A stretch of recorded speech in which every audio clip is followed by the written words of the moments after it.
It's Friday or something, so it's time for another edition of The Last Word, GameSpot's recap, roundup, and roundabout of all the major gaming news stories of the week. I'm Tim Hardcore Surrett with a serious case of the Gears of War flu. And I'm Tor, Casual Thorson, and I'm too scared to play the game on hard difficulty. I want my mommy. Well, you wrote this, didn't you? I sure did, kiddo. You know, it really didn't feel like the typical gaming holiday season until this week. In addition to the releases of Gears of War, Call of Duty 3, Guitar Hero 2, some new PS3 games, and my personal favorite,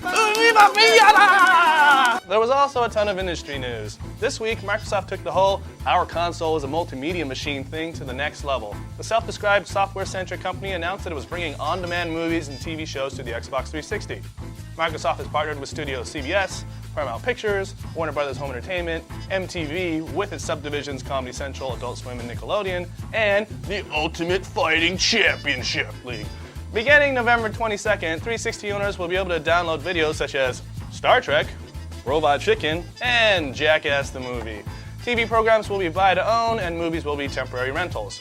Microsoft will offer programs in both 480p standard definition and 720p high definition, and the service will come with a bunch of nifty features, such as instant previews to get an idea of what each show is about, and streaming video play while the video is downloading. Pricing is still up in the air, but is said to be competitive with services like Apple's iTunes Store and on-demand cable, somewhere in between $2 and $10. Speaking of cash money, for some companies it was all about the Benjamins, baby. That's right, it was revenue reporting time this week for a few companies, the biggest of which was Vivendi. The French conglomerate didn't quite meet its own third quarter sales expectations, rising only 0.3% to a measly 4.9 billion euros compared to the previous year. The company had expected a rise of about 1.8%. But don't blame World of Warcraft, the company's golden goose. The massively multiplayer online role-playing game continues to sizzle and helped Vivendi games jump 15% year-on-year, making it Vivendi's fastest-growing division. Over in Japan, Konami dished out its half-year numbers and revenues were up. Hooray! Too bad profits were down. Ooh. The publisher's revenues were up almost $50 million to $1 billion from the previous year. The profits dropped from $59 million in 2005 down to $43 million this year. Konami's games division stunk it up, seeing drops in both sales and profits. At last, back here in the good old US and A, Activision dipped 15% for the 3 months ended September 30th as compared to the same time the previous year. But hey, at least they crushed expectations, topping their previous estimates by 45%. So how much did they make? Well, we don't know because the company can't say because it's being investigated by the SEC for stock option irregularities. The fourth quarter should be big for the company with high-profile releases like Tony Hawk's Project 8, Call of Duty 3, and 8 launch titles for the Wii and PS3 en route. Now it's time for the console launch lightning round. Bing! Best Buy took pre-orders for the PS3, but then said, whoops, our bad, and subsequently told everyone who got one that it was all due to a little mistake.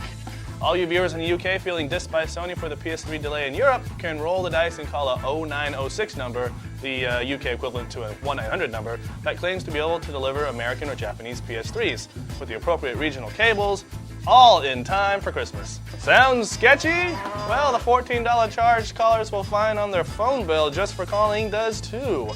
Finally, the online stores for EB Games and GameStop began taking Wii pre-orders this week. The stores are offering the $250 console in a $694 bundle. Can I get some sort of cash register down? A little bling bling? Thanks. So what will gamers get?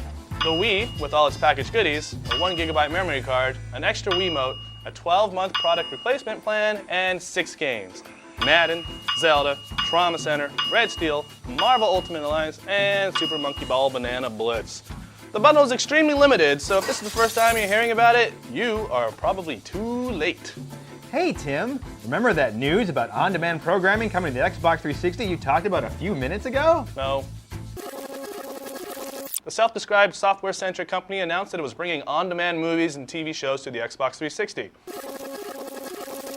Well, storing all those videos is bound to take up lots of space on the console's hard drive, and rumors of a larger Xbox 360 hard drive have been all over the place. The latest comes from a photograph taken from a recent Gears of War launch party event. The photo showed a 360 dashboard storage devices page, with the lone available drive having 70 gigabytes of space free. Currently the max size of a 360 drive is 20 gigabytes. This caused several easily excited gamers to believe that a larger hard drive was indeed coming any second now. Unfortunately, that may not be the case. The photo was likely a snapshot of a test Xbox 360 unit, meaning it was likely outfitted with some stuff not intended for retail. Yet. However, the fact that Microsoft opted for a detachable hard drive likely means that new hard drives are in the console's future plans. So for now, this rumor is bogus, but tomorrow, who knows? One thing we know that always comes in the same size except after Thanksgiving and during his bonbon binges is our compadre Brendan Sinclair. Here he is with the last minute headlines. B, give us the freshness. Casual? Hardcore? Man, you guys are weak. When I play my Gears, I do it on insane difficulty, one-handed and blindfolded. In related news, one-handed and blindfolded is also the way that I played Tim's mom last night. However, it appears her difficulty is permanently set to easy. Oh snap!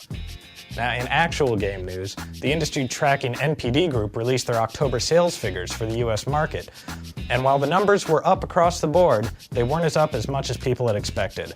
Hardware sales were up about 56%, the industry as a whole was up about 14%, but game sales were up less than 1%, a far cry from the 20 to 25% that analysts had expected.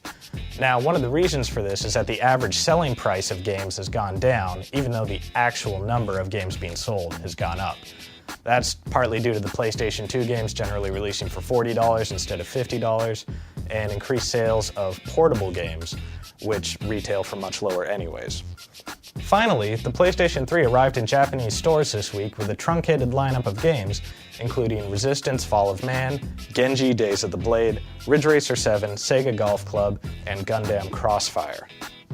With only 80,000 systems to go around, eager fans spent the night before launch lining up outside of electronics stores in the hopes of getting one of the highly coveted PlayStation 3s. Also spotted throughout the line were a number of homeless people, presumably hired by scalpers in order to pick up a system and turn it around for insane profits. Now, on a personal note, this was also the largest teeming throng of nerds and hobos lined up that this reporter has seen since the last time he paid a visit to Tim's mom. Oh snap! Have a good one, guys. Always a gentleman, that Brendan. That's it for this week. Stay tuned to GameSpot next week for a huge week in news with full coverage of both the PlayStation 3 and Wii launches. And for even more gaming news, like info on record-setting shipment numbers for Final Fantasy XII, or Tecmo's Itagaki getting ninja slapped with a sexual harassment lawsuit, head on over to news.gamespot.com. And remember, flipping PS3s on eBay is very, very bad karma. Bad karma that is totally worth it. Dollar bill, y'all.